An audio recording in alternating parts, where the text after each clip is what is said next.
नमस्कार, जनता टीवी देख रहे हैं आप। आपके साथ मैं हूं खुशबू पांडे। तो सीधे आपको ले चलेंगे बागेश्वर, जहां पर पुष्कर सिंह धामी मुख्यमंत्री संबोधित कर रहे हैं। बागेश्वर चंपावत के संयोजक भाई शिव सिंह बिष्टू जी, बागेश्वर की लोकप्रिय विधायक श्रीमती पार्वती दास जी, जिला पंचायत की अध्यक्ष श्रीमती बसंती देव जी, जिला अध्यक्ष भारतीय जनता पार्टी भाई इंद्र सिंह फतवार जी, ब्लॉक प्रमुख श्री गोविंद दानू जी, मंडल अध्यक्ष दुगनापुरी श्री बहादुर खाती जी,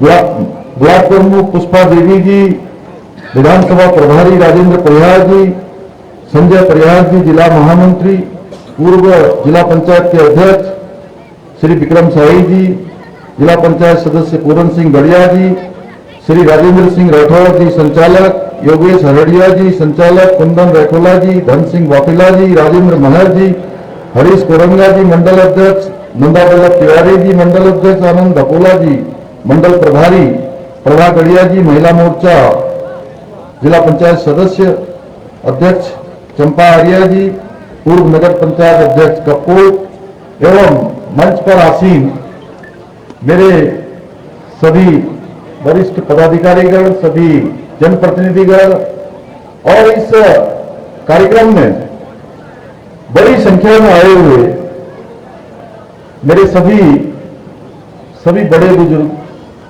सभी उपस्थित माताएं बहनें, मेरे सभी नौजवान साथियों, सब जो मल्ली बसरान उमन कले डाणा कान बसनवाल सबन जब तक मेरे आवाज को झूम रहा है, मैं दुए हाथ जोड़ दे सबन पहला को। और हमारे प्रधानमंत्री जी रुद्रपुर आए, वहां बेटे अजय टमटा जी की आप सब लोगों का उन्हें मैं कह कि उन्हें अपील मैं तमन तक पुजा दूं और उन्हें सबन अपन प्रणाम ले भेज रहा हूं। मोदी जी के लिए प्रणाम और राम राम। एक बार जोर राम राम कहती मोदी जी, राम राम प्रणाम। हमारे उपस्थित सभी पत्रकार मित्र, मेरे सभी मीडिया के बंधु, भाइयों बहनों, आज मैं इस पावन भूमि पर, मां सुनंदा की पावन भूमि, जहां एक छोर से हरिनाथ जी, दूसरे छोर से धौलीनाथ जी और तीसरे छोर से हरिनाथ जी देवता की इस भूमि को आशीर्वाद है, उनकी छत्र छाया है। ऐसी सांस्कृतिक रूप से अपनी विशेष पहचान रखने वाली ये रंगोली नाकुरी के जनरल बीसी जोशी मैदान में आप सबका अपनी ओर से स्वागत करता हूं, सबका अभिनंदन करता हूं। भाइयों बहनों, सांस्कृतिक रूप से अपने आप में अनेक सांस्कृतिक विधाओं को सजोए रंगीली नाकुरी खनिज संपदा से भी भरा हुआ पुरातन क्षेत्र है। यहां पर विकास की अनंत संभावनाएं हैं और कई दशकों से रंगीली नाकुरी का क्षेत्र अपनी सांस्कृतिक विधाओं के नाम से, सांस्कृतिक पहचान के रूप से जाना जाता है। वहीं हमेशा ये वीरों की भी ये भूमि रही है। आज भी यहां से हमारे अनेक युवा आज भी देश के विभिन्न क्षेत्रों में, कोई सेना में, कोई अर्धसैनिक बलों में अपनी सेवाएं देश की सीमाओं पर दे रहे हैं, देश की रक्षा के लिए अपने को समर्पित किए हुए हैं। मैं आज इस भूमि में आपके समक्ष आज बहुत लंबी चौड़ी बात करने के लिए नहीं आया हूं।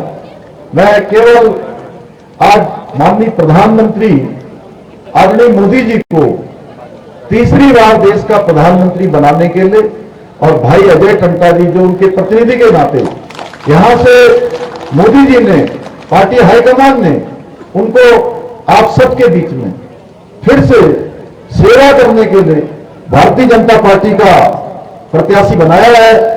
उन्हीं के लिए आपका समर्थन और आपका वोट मांगने के लिए आया हूं। भाइयों बहनों, अजय टमटा जी के बारे में मैं कह सकता हूं कि बहुत लोग कहते होंगे कि भाई अजय टम्टा जी ने अखबार में बहुत बार अपना ये नहीं छपवाया, वो नहीं छपवाया, लेकिन मैं जानता हूं ये केवल और केवल काम करने पर विश्वास करते हैं, बहुत ज्यादा अपने बारे में बोलने पर विश्वास नहीं करते हैं।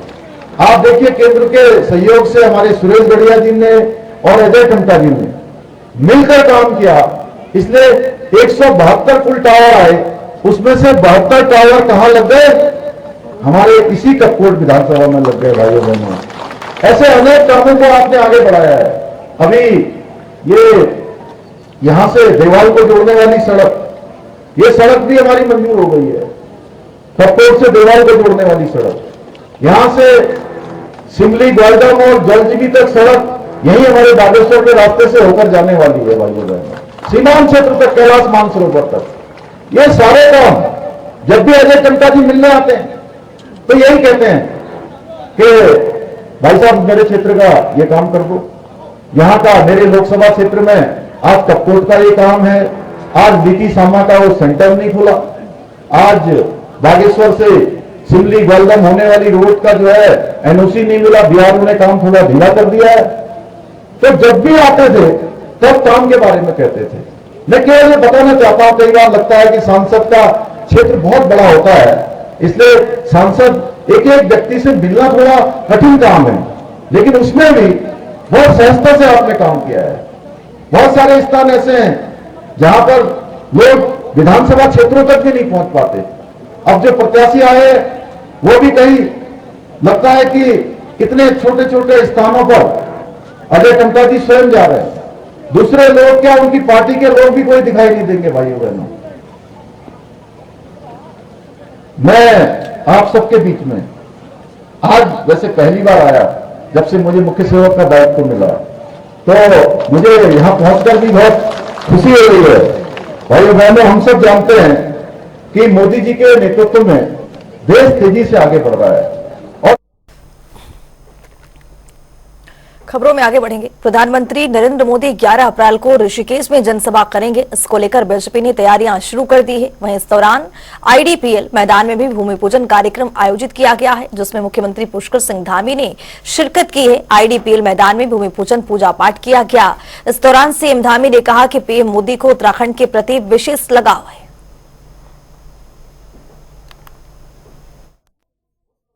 को निमंत्रण देने का काम और माननीय प्रधानमंत्री जी के आगमन की सूचना आप सबके माध्यम से आज भूमि पूजन यहाँ पर हो गया है। और उनका हमेशा आना हम लोगों के लिए, उत्तराखंड वासियों के लिए एक उत्सव होता है, क्योंकि उनके हृदय में उत्तराखंड बसता है। सब जानते हैं उत्तराखंड से उनको बहुत जुड़ाव है, लगाव है। और उनके प्रधानमंत्री बनने के बाद उत्तराखंड राज्य के लिए अनेक योजनाएं यहाँ पर शुरू हुई हैं। 2 लाख करोड़ से भी ज़्यादा की योजनाएं, जिसके बारे में लोग सोचते भी नहीं थे, वो सब काम आज धरातल पर उतर रहे हैं। तो बड़ा जोश है लोगों में, और हम देवभूमि में उनका स्वागत करेंगे। देवभूमि के लोग जैसा हमेशा करते हैं, वो अपने देवभूमि को अपना परिवार मानते हैं, और देवभूमि के लोग भी उनको परिवार की तरह चाहते हैं। इस समय चुनाव का समय है, उन्होंने बहुत किया, अब हम सबकी बारी है, हम सब। वहीं बीजेपी के प्रदेश अध्यक्ष महेंद्र भट्ट ने भी पीएम मोदी की रैली की पुष्टि की है। बीजेपी के ऋषिकेश में रैली के जरिए 23 विधानसभा सीटों को साधने की भरपूर कोशिश की जाएगी। साथ ही तीनों गढ़वाल की सीटें टिहरी, गढ़वाल और हरिद्वार इस रैली के जरिए कवर होगी। बता दें कि पहले पीएम मोदी की रैली हरिद्वार में प्रस्तावित थी, लेकिन अब आईडीपीएल ऋषिकेश में पीएम मोदी की रैली को फाइनल कर दिया गया है, जिसकी तैयारियां शुरू हो गई। तारीख को हमारी 23 विधानसभा केंद्र पड़ रहा है आईडीपीएल ऋषिकेश, तो वहाँ पर हम लोग उनकी सभा कर रहे हैं। कल ही कार्यक्रम प्राप्त हुआ है, उसकी दिशा में पूरी रचना बना दी है। आज भी हम रात्रि में पूरे कार्यक्रम के स्वरूप के दृष्टिकोण से एक हमारी मीटिंग होगी। उस मीटिंग में हमने संख्या की दृष्टि से कही है और उसके प्रचार प्रसार की दृष्टि से कही है, सब प्रकार योजना बनाते हैं। और रुद्रपुर से बड़ी संख्या की हमारी वो सभा आईडीपीएल की होगी। चुनावी संग्राम के बीच कांग्रेस ने अपना घोषणा पत्र जारी कर दिया है, जिसे लेकर मुख्यमंत्री पुष्कर सिंह धामी ने कांग्रेस पर तंज कसा है। उन्होंने कहा है कि आजादी के बाद से कांग्रेस लगातार तुष्टीकरण की राजनीति कर रही है। कांग्रेस के घोषणा पत्र में मुस्लिम लीग की छाप देखने को मिल रहा है।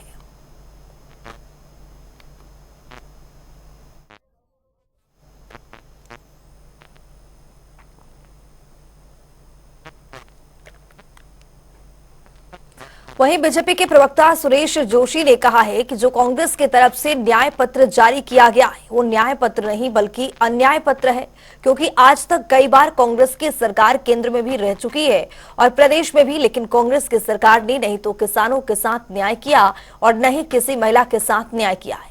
इसीलिए ये न्याय पत्र नहीं है बल्कि अन्याय पत्र है। भी हैं। ये जो उनका न्याय पत्र है जिसमें बहुत तमाम बिंदु आए हैं, हम कम से कम इस न्याय पत्र को एक तरह से खोखला मानते हैं और जुमला मानते हैं इसको हम। और ये ऐसा न्याय पत्र है कि जो एक खोखला और जिसकी कोई बुनियाद नहीं है। मैं बुनियाद नहीं है इसलिए कह रहा हूं कि अगर 1971 का, आप लोगों ने 1971 का कालखंड बहुतों ने देखा भी होगा, बहुतों ने नहीं देखा होगा, लेकिन अगर उस समय के कांग्रेस के घोषणा पत्र को आप अगर कहीं से ढूंढ के पढ़ लो तो 1971 में भी इसी कांग्रेस पार्टी ने कहा कि हम देश से गरीबी हटाना चाहते हैं। गरीबी हटाने के मुद्दे में आदरणीय उस समय की जो प्रधानमंत्री थी श्रीमती इंदिरा गांधी जी, वो 1971 का चुनाव गरीबी हटाने के नाम पर लड़ी थी। लेकिन आज जब 2024 आ रहा है तो उसी परिवार की जो तीसरी पीढ़ी है वो कहती है कि साहब फिर गरीबी हटानी है। अरे कौन आप पे विश्वास करेगा? क्यों विश्वास आप पे करेगा? आप कितना ही जो है कि जिलों में जाओ, प्रदेश में जाओ, देश में घूमो, आज कांग्रेस की प्रामाणिकता पूर्ण रूप से देश के नागरिक, देश के मतदाता एक तरह से उसको समाप्त कर चुके हैं। कांग्रेस से लोगों का भरोसा उठ गया है। अब कांग्रेस पे कोई भरोसा नहीं करना चाहता है। इसलिए मोदी जी ने जो बोला है, मोदी जी की सरकार ने जो बोला है, उसको करके दिखाया है। कांग्रेस की ओर से पार्टी का घोषणा पत्र जारी कर दिया गया है। इसमें 25 गारंटियां और 5 न्याय का जिक्र किया गया है। वहीं देहरादून के कांग्रेस मुख्यालय में कांग्रेस राष्ट्रीय प्रवक्ता सुप्रिया श्रीनेत ने घोषणा पत्र का विमोचन किया। इस दौरान उन्होंने कांग्रेस के इस घोषणा पत्र की जानकारी दी। उन्होंने कहा कि घोषणा पत्र कमरे में बैठकर नहीं बनाया गया है। साथ ही उन्होंने क्या कुछ कहा है, सुनिए।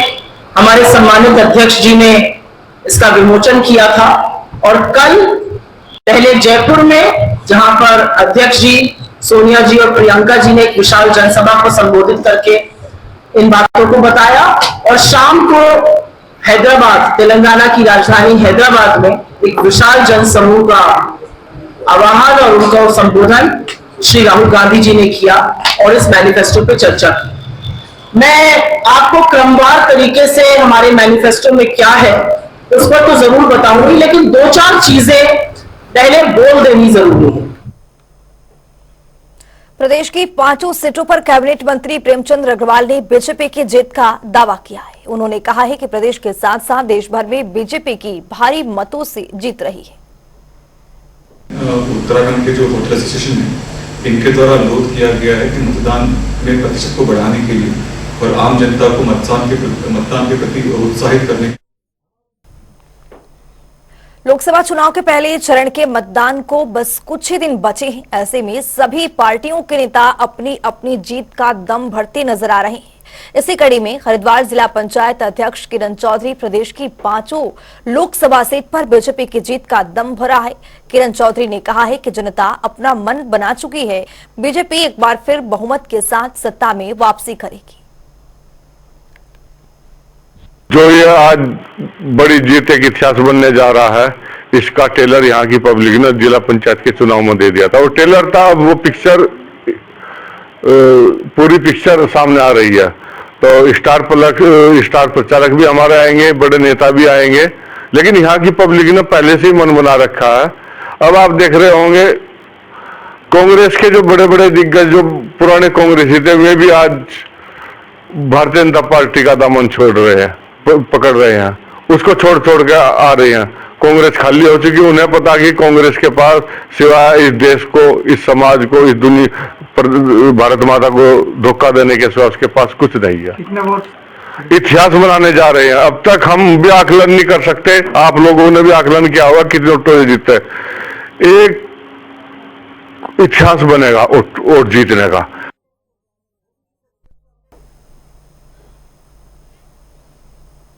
अपर मुख्य निर्वाचन अधिकारी विजय कुमार जगदंडे ने सचिवालय स्थित मीडिया सेंटर में प्रेस कॉन्फ्रेंस ब्रीफिंग की है। उन्होंने बताया है कि प्रदेश में मतदान प्रतिशत को बढ़ाने के लिए उत्तराखंड के होटल एसोसिएशन की ओर से एक पहल की शुरुआत की गई है, जिसके तहत मतदान के पहले 20 अप्रैल को जितने भी ग्राहक होटल और रेस्टोरेंट जाएंगे उनको 20% तक की छूट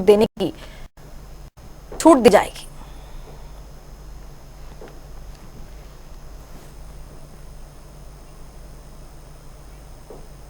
उधम सिंह नगर पुलिस ने अलग अलग बॉर्डर चेकिंग के दौरान 40 लाख रुपए की धनराशि को कब्जे में लिया है। बता दें कि लोकसभा चुनाव में अब तक की सबसे बड़ी बरामदगी बताई जा रही है। मिली जानकारी के मुताबिक आगामी लोकसभा सामान्य निर्वाचन 2024 के दृष्टिगत जनपद में सघन चेकिंग अभियान चलाया जा रहा है। वरिष्ठ पुलिस अधीक्षक डॉक्टर मंजू नाथ टीसी ने बताया है कि चुनाव को देखते हुए जगह जगह चेकिंग अभियान चला है, जहां पर पुलिस ने मुख्य सड़क पर चेकिंग के दौरान अलग अलग जगह से करीब 40 लाख रुपए बरामद हुए हैं, जिसमें पुलिस ने पैसों से संबंधित दस्तावेज मांगने पर कोई भी प्रपत्र नहीं दिखा पाया है, जिसके बाद इनकम टैक्स की टीम को बुलाया गया और बरामद धनराशि के संबंध में आवश्यक वैधानिक कार्यवाही की जा रही है।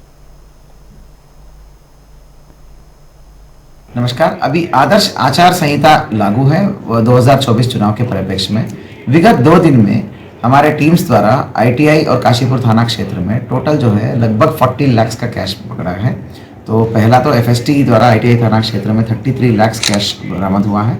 इसी प्रकार कल जो है लोहिया पुल बॉर्डर पर हमने हमारे एसएसटी ने 6 लाख रुपए का कैश बरामद किया है। ये दोनों जो है एमसीसी के ईसीआई का नियमानुसार जो है जो वर्जित। सोमवती अमावस्या पर गंगा स्नान का खासा महत्व है। वहीं धर्म नगरी हरिद्वार में सोमवती अमावस्या स्नान के मौके पर श्रद्धालुओं की भीड़ उमड़ रही है। दूर दूर से श्रद्धालु हर की पौड़ी की पर आस्था की डुबकी लगाने के लिए पहुंच रहे हैं। सुबह 4 बजे से गंगा स्नान करने वालों की भीड़ पर हर की पौड़ी पर जुटनी शुरू हो गई है। पुलिस प्रशासन की ओर से सुरक्षा के पुख्ता इंतजाम किए गए हैं।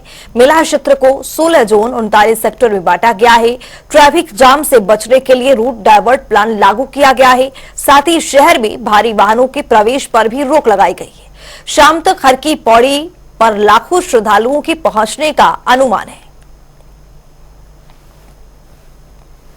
सारे लोग यहाँ पे सनातनी हैं और सनातनी धर्म में अपने हिंदू धर्म में अमावस्या का बहुत महत्व दिया जाता है।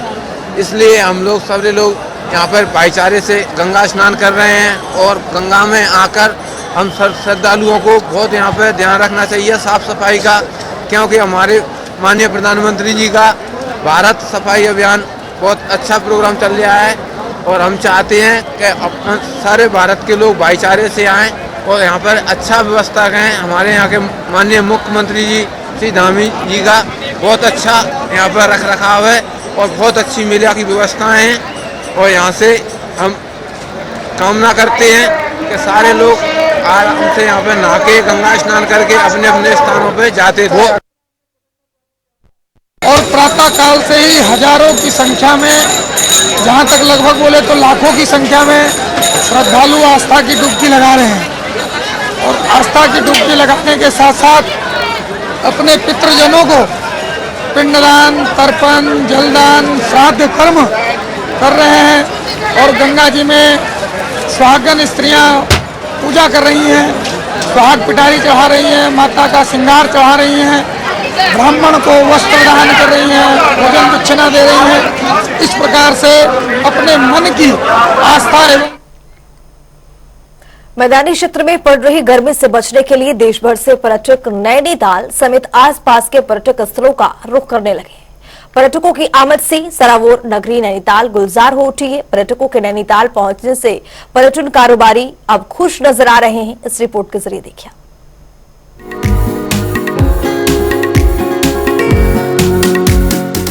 मैदानी क्षेत्रों में पड़ रही गर्मी से बचने के लिए देश भर से पर्यटक नैनीताल समेत आसपास के पर्यटक स्थलों का रुख करने लगे हैं। पर्यटकों की आमद से सरोवर नगरी नैनीताल गुलजार हो उठी है। पर्यटकों के नैनीताल पहुंचने से पर्यटन कारोबारी अब खुश नजर आ रहे हैं। नैनीताल आए पर्यटक शहर में स्नो व्यू, हिमालय दर्शन, किलवरी, केव गार्डन, चिड़ियाघर, सरिता ताल, वाटरफॉल, बोटैनिकल गार्डन व हनुमानगढ़ी समेत नगर के सभी पर्यटन स्थल का दीदार करने पहुंच रहे हैं। पूरे दिन सैलानियों की बड़ी संख्या में आवाजाही बनी रहती है। गर्मी के बीच सुकून की तलाश में नैनीताल पहुंचे पर्यटकों का क्या कहना है, सुनिए। मैं गाजियाबाद से आई हूँ और मैं बहुत एंजॉय कर रही हूँ यहाँ पे आके। I am feeling good.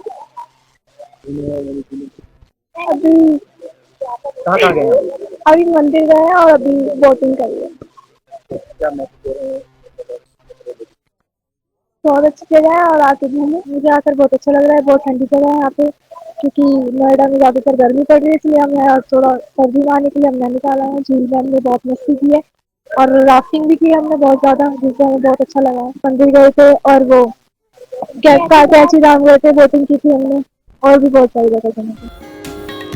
वहीं पर्यटकों के स्वागत के लिए पर्यटन कारोबारी भी पूरी तरह से तैयार हैं। चुनाव के मद्देनजर पर्यटकों को कुछ दिक्कतों का सामना जरूर करना पड़ सकता है, हालांकि ऐसा ना हो इसके लिए तरह तरह की तैयारियां की गई हैं। अब जैसे कि आपको पता है कि चुनाव हो रहे हैं और पूरे देश में चुनाव है और लास्ट फेज चुनाव का जो लास्ट है वो वोटिंग है, वो जून 4 तारीख को है।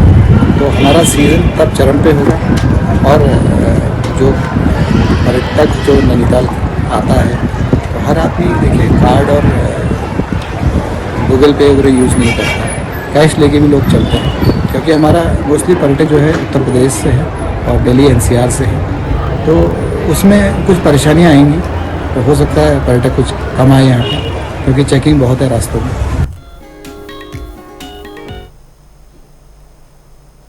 स्वामी अभिषेक ब्रह्मचारी ने देश के वरिष्ठ संत स्वामी श्री शिवशंकर चैतन्य भारती जी महाराज का गोलोक गमन पर शोक व्यक्त किया है। उन्होंने कहा है कि संत समाज और आध्यात्मिक जगत के लिए स्वामी भारती जी महाराज का ब्रह्मलीन होना अपूर्णीय क्षति है। उनके ब्रह्मलीन होने से एक युग का अंत हुआ है। स्वामी भारती जी महाराज काशी के विद्वत समाज और काशी के शीर्षस्थ संतों में एक थे। उनका जाना काशी की अपूरणीय क्षति है।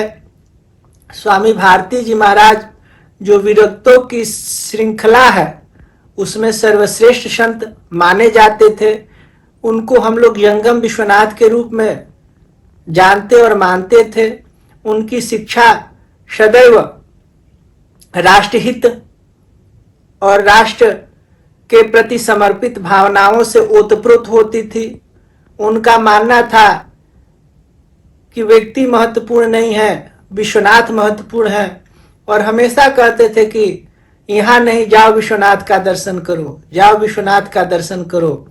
इनके जाने से पूरा संत समाज मरमराहत है, आहत है, और लगता है कि प्राय जीवन में शून्य सा आ गया है। स्वामी जी के जाने से हम लोग बहुत ज्यादा तो नहीं ही मिल पाए हैं, परंतु जब भी ऐसा लगता था कि काशी में कोई ऐसा स्तंभ है जो काशी की अक्षुण्ण परंपरा को जीवित रखा है, त्याग की प्रतिमूर्ति अगर देखना है तो स्वामी भारती जी महाराज में परिलक्षित होता था।